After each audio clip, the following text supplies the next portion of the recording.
శ్రీ విజయ గణపతి బ్రాహ్మణ సంఘం ఆధ్వర్యంలో కార్తీక వన సమారాధన కార్యక్రమాన్ని ఘనంగా నిర్వహించినట్లు సంఘం గౌరవ అధ్యక్షులు పివిడి ప్రసాద్ తెలిపారు. శ్రీ విజయ గణపతి బ్రాహ్మణ సంఘం రాయుడుపాలెం వారి ఆధ్వర్యంలో బ్రాహ్మణ భవన ఆవరణలో అత్యంత ఆహ్లాదకరమైన వాతావరణంలో సుమారు 450 మంది బ్రాహ్మణ కుటుంబాలు ఒక్కటిగా జరిగింది. ఈ సమారాధన కార్యక్రమంలో భరతనాట్య ప్రదర్శన, కర్ణాటక సంగీతం, ముగ్గుల పోటీలు, మ్యూజికల్ చైర్స్ తదితర పోటీలు విజేతలకు బహుమతి ప్రదానం జరిగింది. ప్రతిభావంతులైన విద్యార్థులకు క్యాష్ మనీ పురస్కారం జరిగింది. ఈ కార్యక్రమంలో గౌరవ అధ్యక్షులు పివిడి ప్రసాద్, అధ్యక్షులు CS Ramanamurthy, secretary DK Varaprasad, S Venkataratnam, Sai Sharma, ITI Murthy, S Suryanarayana Murthy, railway Murthy, Ballamudi Srinivas, Paningapalli Srinivasarao, Akkina Kuchelarao తదితరులు పాల్గొన్నారు.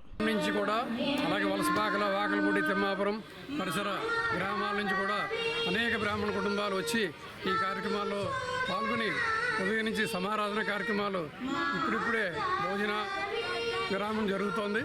సుమారు 400 నుంచి 450 మంది ఈ కార్యక్రమానికి హాజరయ్యారు. మనం చేసే కార్యక్రమాలు అత్యంత సంతోషకరంగా ఉండటం వల్ల రోజు రోజుకి మా బ్రాహ్మణ కమ్యూనిటీకి చెందినటువంటి కుటుంబాలు సభ్యుల సంఖ్య పెరుగుతూ వచ్చింది. ఇదే మాదిరిగా ప్రతి ఒక్కరు కూడా ముందు కార్యక్రమాలకు హాజరై మమ్మల్ని ప్రోత్సహించి అందరూ ఒకే తాటి మీద ఉండి అందరి మంచి కోరుకుంటూ ముందుకు వెళ్ళాలని కోరుకుంటున్నాం. ధన్యవాదాలు. ఎంత చెప్పినా మళ్ళీ లాస్ట్ కాల్ అలా ఫాలో అప్ చేస్తూనే ఉంటారు.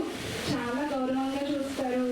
అవకాశాలు కూడా అందరికీ ఇద్దాము, అందరూ పార్టిసిపేట్ చేయాలి అని అనుకుంటారు. కానీ ఆయన ఒక్కడే చేసేద్దాం, నేనే ఫస్ట్